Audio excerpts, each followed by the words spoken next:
Hi, welcome back to another video. In this video, I'm going to show you how to allow Zoom to access Bluetooth.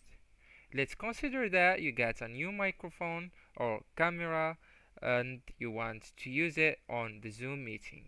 So here how you can do it in a simple way and in a few steps.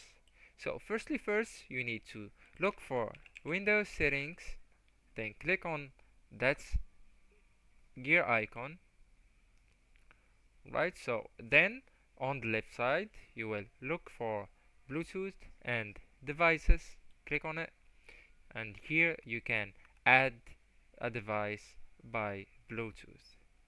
So once you add the device, the camera or the microphone, whatever you want to use on the Zoom meeting, you will go directly to your Zoom.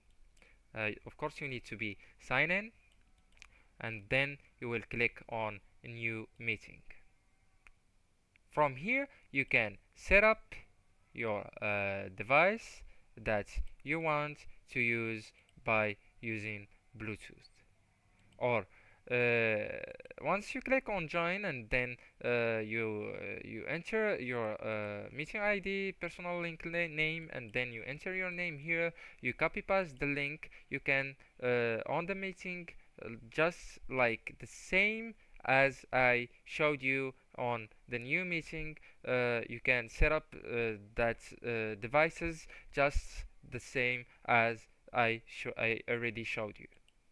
Anyways, guys, that's the video. It's so simple and so easy. Don't forget to like, subscribe, and share, and see you next video. Thanks for watching.